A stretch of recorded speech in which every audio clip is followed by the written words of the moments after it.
بس مسلمان ما. نو نن زمانه کې خو په دنیا کې قادیانیان هم ځان ته مسلمان وایي، رافضیان هم ځان ته مسلمان وایي. نو زه څنګه په تا باور وکړم چې ته کوم یو یې؟ منکرین د احادیث هم ځان ته مسلمانان وایي. نو زه اوس نو د مسلمان تعریف څه دی؟ مسلمان تعریف اهل سنت والجماعت ده. واحده او واحد هغه نوم هم نسی ویلی. واحد نسته ښه. او دا وګوره د ژبې لهجه جدا مسله ده، هغه ته مه ډسټرب کوه. تا نه زه پوښتنه کوم چې د مسلمان تعریف څه دی؟ اهل سنت والجماعت. مخکې مې هم درته ویل اهل سنت والجماعت. او مطلب دا نور دنیا چې کوم مطلب په کومه نظریه کومه سوچ روانه دا مسلمانان نه دي. نسته د اهل سنت والجماعت نه بغیر بل څوک نسته. اهل سنت والقرآن یې درته ثابتوم دی. الله بنده اهل سنت والجماعت دی رسول الله صحابه دي. الله وایي څوک چې د صحابه په قدم روان دي هغه مسلمانان دي، چې د صحابه په قدم نه دي هغه مسلمانان نه دي. صحیح ده. نو دغه کم وخت چې د نبی کریم صلی الله علیه وسلم وصال وشو او د هغه جنازه او د هغه کفن دفن نو شوی، نو دغه د بنو ثقیفه د کم مخلوق چې راغون شو او دوی مطلب لکه د خلیفہ چناو کاوه، نو آیا د اهل بیت په مطلب مرضی شامل و؟ بالکل شامل و، بالکل شامل و. ما مخکې تا ته درته ویل علي صاحب ته د خپل عقیده راته معلومه کړه چې زه له تا سره په هغه اساس خبرې وکړم. هر سوال چې لرې دا د ابوبکر بچی دا د هغه صحابه چې په بني ثقیفه د بني ساعده کې را یوځای سوي وو، د هغو صحابه بچی مخکې درته ناست ده چې هر اعتراض لري، هر سوال لري، هر رانیوکه لري، خو مخکې یې وارې ځان ثابت کړه چې ته شیعه یې، دولس امامه یې، که اهل سنت والجماعت یې. ان شاء الله په ډیر احترام سره په دلیل سره همداسې مخکې به ځو د زړه سره. صحیح ده؟ نو خو زه هم تاله دا وایم چې کله مطلب علي رضی الله عنه مطلب لکه د نبی کریم سلام په کفن دفن کې مصروف وو، نو آیا د کور ول حق جوړې دفن خاغوکس کفن دفن دا د علي رضی الله عنه دا د رسول الله صلی الله علیه وسلم د کفن دفن اجازت چا ورکړل علي رضی الله عنه ته؟ نو د کور اجازه څوک ورکوي؟ د کور کې چې مړی وشي د کور بندګان ورکوي، نو څوک ورکوي؟ یا د نبی علیه السلام کور د علي رضی الله عنه کور نو، ځکه نبی علیه الصلاة والسلام له خپلو زوجاتو مطهراتو سره ول له عائشې ام المؤمنین رضی الله عنها په اطاق په کوټه کې رحلت وکړل. هغه د علي رضی الله عنه کور نه و، هغه د رسول الله صلی الله علیه وسلم کور د عائشې ام المؤمنین رضی الله عنها کوټه وه. هلته یوازې ابوبکر رضی الله عنه په اجازت باندې ورتلل. هلته بیا وروسته چې کله ابوبکر رضی الله عنه اجازت ورکړل، بیا علي رضی الله عنه عباس رضی الله عنه د رسول الله کرې لاړل. علي رضی الله عنه دومره د قرآن خلاف عمل نه کول چې د رسول الله د بیبیانو کورونو ته بې اجازته لاړ شي. پوه شولې په خبره؟ نو خو د کور بنده نو بغیر اجازته څنګه تلی شو؟ څوک د کور بنده و؟ علي رضی الله عنه. یعنی عائشه رضی الله عنها د علي رضی الله عنه د کور ښځه وه؟ داغه خو نه وه، خو مطلب الله اکبر الله اکبر کبروا یا اهل السنه. خبر لغوکه الله اکبر ولله الحمد. دا ګوره په خپله خوله مسلمانانو وایي خپل کور. ښه په دې خپل کور کې خو ام المؤمنین عایشه رضی الله عنها ده، هغه د علي رضی الله عنه د خپل کور ښځه وه. رسول زوجه مبارکه وکنه سیدنا نو علي رضی الله عنه څوک دی؟ دا علي رضی الله عنه چې د دغې زوجې کور ته ورننوتل، دغه زوجه د رسول الله صلی الله علیه وسلم د علي رضی الله عنه د کور اهل بیت ښځه وه که نه وه؟ دونه راته ووایه. و بالکل ولې نه وه؟ الله اکبر الله اکبر. یو آغا ده نجب په نامه د باړه چینار ده، اخوند ده، هغه همدغه اعتراض کړی دی. ما د اکاونټ ته چې ورننوځې اولنۍ ویډیو ده چې ما د تاسو له کتابونو د اهل سنت له کتابونو له یو نه له لسو کتابونو مې درته ثابته کړې ده چې د رسول الله صلی الله علیه وعلى آله وسلم جنازه ابوبکر، غسل ابوبکر په امر سره، قبر د ابوبکر په امر سره، ټول په همدغه خوا کې له علي رضی الله عنه سره ول. او بیا یو بل زه ګوره تحقیقي بحث د یو وارې درته کوم، بیا که د اعتراضونو درلودل انشاءالله درته جواب به ومي. ښه د زړه سره نبی علیه الصلاة وسلام د دوشنبې په سهار وفات شول، رحلت یې وکړل. په دغه وخت کې صحابه سي خبر سول، نو ابو بکر صدیق رضی الله عنه یوه ښځه د مدینې د حرم شریف نه یو څه لرې وله، له هغې سره یې شپه وه. نبی علیه الصلاة وسلام خبر چې ورغلل، ابو بکر رضی الله عنه اولنی کس چې راغلل او د ام المؤمنین عایشې رضی عنها اتاق ته لاړل. کله چې ورغلل د نبی علیه الصلاة وسلام صحابه ورته ویل چې نبی علیه الصلاة وسلام وفات سوی ده. عمر رضی الله عنه توره را ایستلې وه، وایي که چا وویل چې نبی علیه السلام وفات سوی ده سر یې په توره وهم. عثمان بن عفان رضی عنه خبرې نه سوی کولی. علي رضی الله عنه دومره زیات غمجن و، دومره زیات خفه و چې صحابه و مشورو ته یې انتظار کول. نو کله چې ابوبکر رضی عنه ورغلل چې نبی علیه السلام ته یې وکتل، په دې تندي باندې یې ښکل کړل. هغه مشهورې خبرې یې وکړلې چې یا رسول الله ژوندی ویم پاک وي، چې اوس وفات یم پاک یې، او له نن بعد به په تا باندې تکلیف بیا نه راځي. په دغه وخت کې نو د باندې راوتل صحابه و، چا زړل چا خفګان کول. عمر رضی الله عنه ورته راغلل، یا ابا بکر یا صاحب رسول الله، خلق وایي چې رسول الله وفات سوی ده. رسول الله نه ده وفات سوی، هغه الله ته تللی لکه موسی علیه السلام چې تللی و بیرته راځي. نو په دغه وخت کې ابو بکر رضی الله عنه ورته ویل یا عمر، نبی علیه الصلاة والسلام نور له موږ او تاسو سره نسته. نبی علیه الصلاة والسلام رفیق اعلی ته لاړل او دغه آیات ورته ویل، وما محمد الا رسول قد خلت من قبله الرسل افئن مات او قتل انقلبتم على اعقابكم. دا کار به نه کوي. نو په دغه وخت کې کله چې ابو بکر رضی الله عنه لویه خطبه صحابه ورته ورکړله، لویه خطبه چې یې ورکړله، د صحابه و د ټولو دا زړه ته ولوېده چې نبي علیه الصلاة والسلام نور رحلت وکړل. نو په دغه وخت کې صحابه سره را یو ځای دي، د عایشې رضی عنها په اتاق کې، هغه د هغې اتاق ته په هغې کې ډېر خلق نه ځایېدل. نو د باندې په مسجد نبوي کې شاوخوا د حجرې مبارکې خوا ناست دي. نو په دغه وخت کې خلق وویل چې نبی علیه الصلاة والسلام به چیرې دفن کوو. په دفن کې د صحابه و خبره راغله، په کفن کې خبره راغله، په غسل کې خبره راغله. اول سر همدغه خبره یې وکړه چې نبی علیه الصلاة والسلام چیرې قبر ورته باسو. او دا د مسند احمد حدیث د صحیح حدیث د، تاسو کولی شئ په هغه ویډیو کې ما ټولې حوالې درکړي، که یې غواړئ زه بیا هم درکړم، د ترمذي روایت ده، د مسند احمد روایت ده وغیره. نو په دغه وخت کې صحابه راغلل، چا ویل وای په مدینه کې ښه کوو، په بقیع الغرقد کې کومه چې جنت الباقیه ده، چا ویل فلسطین ته وړو، چا ویل مکې ته وړو، چا ویل په عامو مقبرو کې نبی علیه السلام ته قبر باسو. نو په دغه وخت کې وای ابو بکر ته ورسي. ابو بکر رضی الله عنه راغلل، هغه ورته وویل چې ما له رسول الله نه اورېدلی دي چې په کوم ځای کې نبي وفات سي رحلت وکړي، په هماغه ځای کې به قبر ته کیندلی کېږي. کله چې دا خبره عمر، عثمان، علي ټولو صحابه واورېدله، د نبي علیه السلام هغه بستره مبارکه یې را لرې کړه، په کوم کې چې دی به بیده کېدل هغه یې را لرې کړله، په هماغه ځای کې رسول الله صلی الله علیه وسلم ته قبر شروع کړل. اول کار چې د قبر جوړېدل دا د ابوبکر صدیق رضی الله په امر باندې سوی ده، ځکه ابوبکر رضی الله عنه رسول الله په ژوند المانځه امام جوړ کړی و. علي رضی الله عنه د ما په کتاب کې، د تا په کتاب کې وایي کله وخت کې چې نبی علیه السلام ابوبکر د لمانځه امام جوړ کړل، موږ د دنیا امام جوړ کړل، یعنی د حکومت امام مو جوړ کړل. ښه، اوس په دغه ځای کې چې خبره راغله د نبی علیه السلام په غسل کې د صحابه و خبره راغله، انصار ویل مو غسل ورکوو، مهاجر ویل مو غسل ورکوو. نو په دغه وخت کې ابوبکر رضی الله عنه ویل سینا اهل بیت به غسل ورکوي. الله اکبر. ګوره هر کور کې چې مړی اوسي حق د هغه د قریبانو ده چې غسل ورکړي. مثلا پلار د چا مړ سول، بچیان په غسل پوهیږي، او غسل به دا بچیان پلار ته ورکوي. زوی مړ سول، پلار به غسل ورکوي.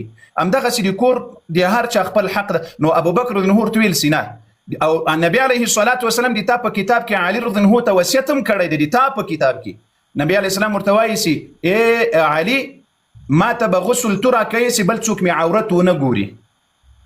الله اکبر. دا نبی علیه الصلاۃ والسلام ورته ویلي وو. نو کله چې انصار ویل موږ غسل ورکوو، مهاجر ویل موږ غسل ورکوو، نو ابو بکر رضی الله عنه ویل سینه اهل بیت به غسل ورکوي. علي رضی الله عنه، عباس رضی الله عنه، فضل ابن عباس او همدغه شان غالبا زبیر رضی الله عنه پنځه نفر د نبی علیه السلام اهل بیت او قریبان ول هغوی غسل ورکړل. ماشاءالله. کله چې غسل ورکړل، علي رضی الله عنه غسل ورکړل، نبی علیه السلام نه جامې نه دي ایستلې، له جامو سره رسول الله صلی الله علیه وسلم ته غسل ورکړل. نو کله چې اول اهل بیت غسل، ګوره اول خو د زړه سره که تاسو خیال وکړئ د مسلمانانو ته عام و شیعو ته دروغ وایي دي تاسې اغاګان. ګوره نبی علیه السلام له خپل وطاق نه د باندې نه ده راوړل سوی، غسل د باندې په خپل وطاق کې نبی علیه السلام ته غسل ورکړل سوی د عایشې رضی الله عنها په کوټه کې. کفن هماغلته ورکړل سوی ده.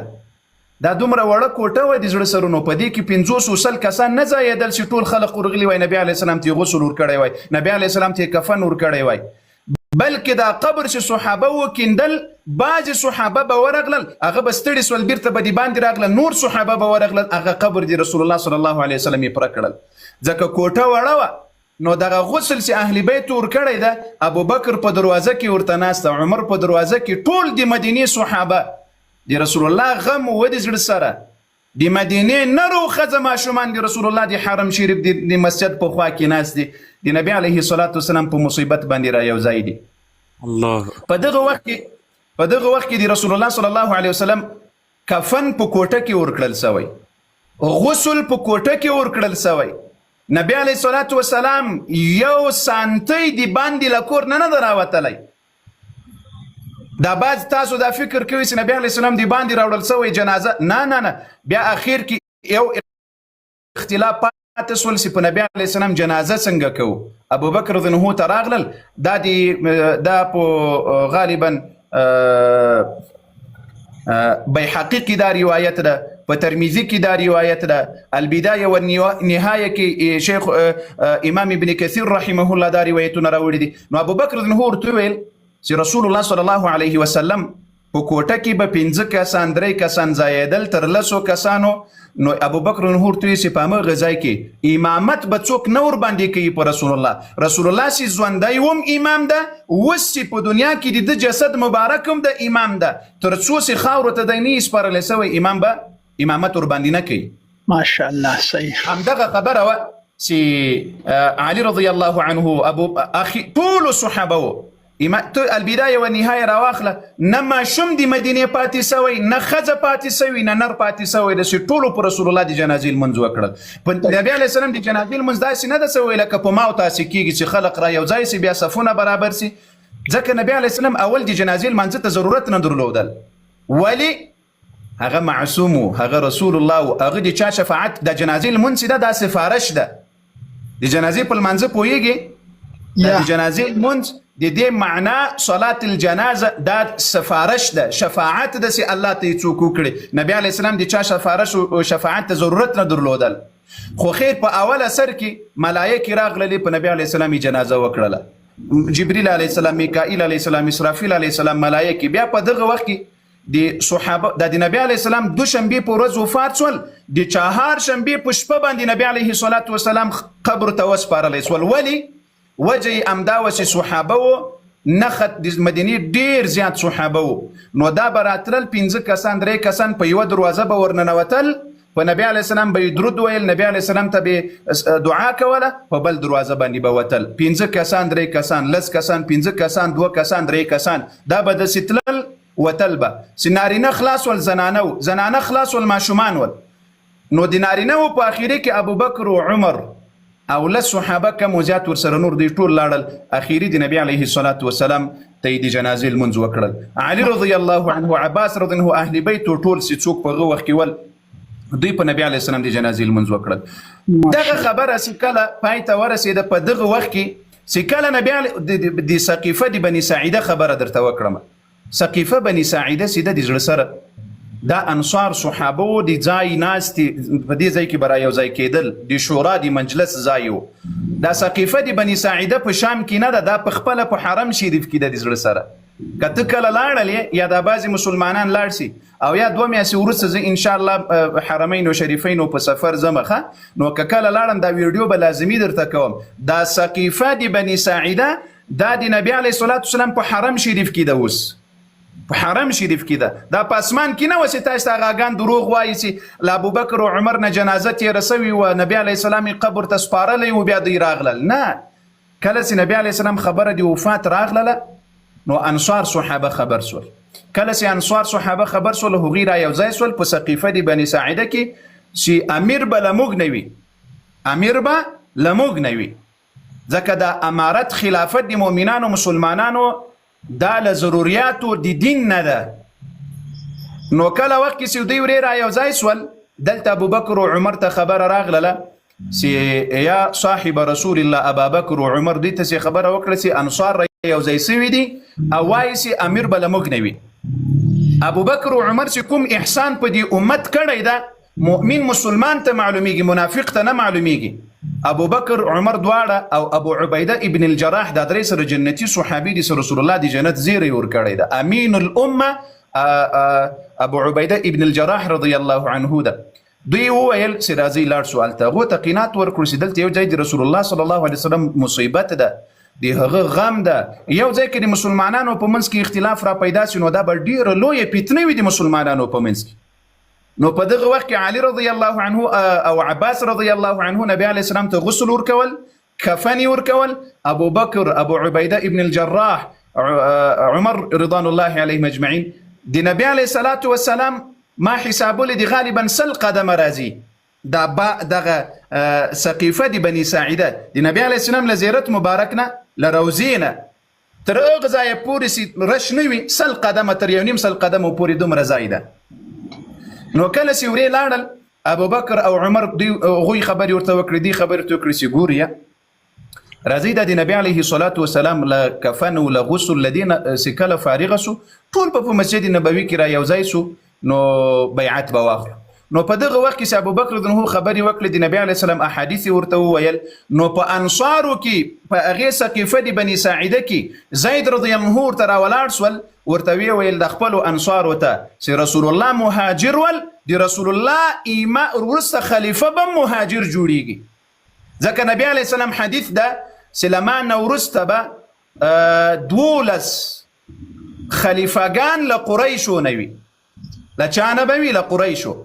نو په دغه وخت کې چې هغوی دا احادیث واورېدل ټولو په همغه ځای کې له ابوبکر رضی الله عنه د ابو عبیده ابن الجراح د عمر رضی الله عنه لاس یې پورته کړل چې له ده سره بیعت وکړي.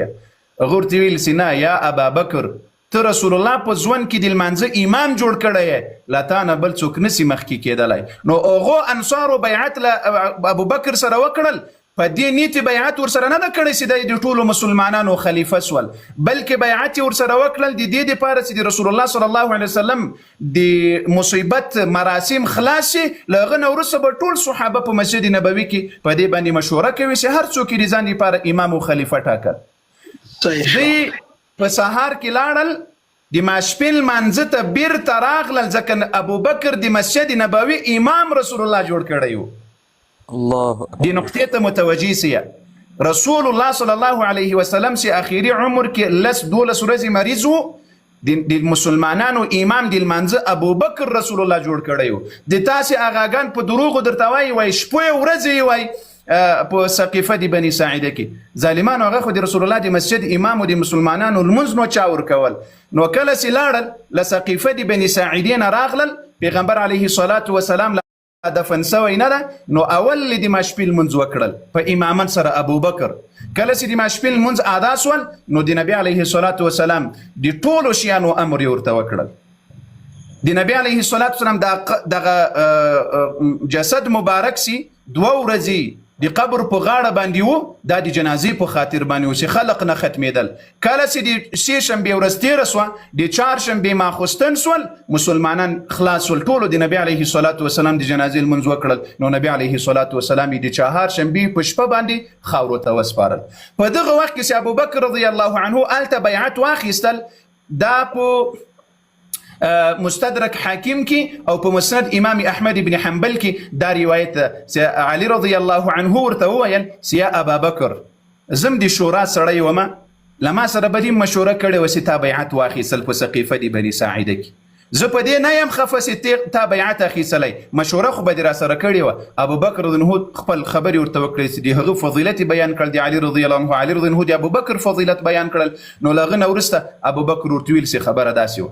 کله چې خبره داسې وه علي رضی الله عنه ورته ویل چې لا تثريب عليك يا خليفة رسول الله صلى الله عليه وسلم.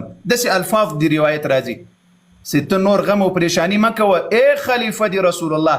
دا د خلیفه لقب ابوبکر ته دریو اهل بیت ورکړی ده، اول علي رضی الله عنه، بیا فاطمه الزهرا، او بیا زبیر چې د رسول الله صلی الله علیه وسلم د خاله زوی د عمه زوی ده. لا تثریب یا خلیفة رسول الله، لاس دې راکړی چې بیعت در سره وکړم. په همغه ورځ بیعت وسول. د علي رضی الله عنه ګیله په دې باندې وه چې له ما سره مشوره نه ده سوي، او باید مشوره ورسره سوي وای، خو چونکې د ابوبکر د عمر مطلب دا نه و چې دوی ځانونه مخکې کړي، نه هغه نه غوښتل په مدینه د رسول الله په منبر ودرېدل، د رسول الله په منبر ودرېدل. وای د الله په ذات مې د قسم ابوبکر وایي چې په عمر مې سوچ د خلافت نه ده کړی. الله علي رضی الله عنه مخکې ناسته. تاسو مسلمانانو له ما سره خلافت او بیعت مو وکړل، نو اوس د ما مرسته وکړي، د ما کومک وکړي. نو دا خبره تاسو ته کېږي، الله دې وکړي چې په دې خبره په تفصیل سره مې درته بیان کړه او دا مې په روایتونو درته ثابته کړې. جزاک الله. خوشحاله اوسې. خو موږ هم دغه پوښتنه هم تانه کوم چې آیا حتی کور والا جوړېده مطلب د خلافت او که مطلب د غیرو جوړېده لکه، نو آیا دغه صحابه ته پکار نه و چې مطلب لکه دا د نبی کریم اهل بیت دي حق ته دې جوړېږي چې خلافت دې ته حواله شي، لکه څنګه چې امیر معاویه همدغه سوال زه کوم. همدا صبر علي جان علي جان صبر او نقطه په نقطه. ته ډیر پوهېږې که اهل بیت ډیر پوهېدل؟ اهل بیت د اهل بیت امام علي رضی الله عنه ولې ابوبکر ته ونه ویل چې ابوبکر د خلافت او د امامت حقدار ته نه یې زه یم؟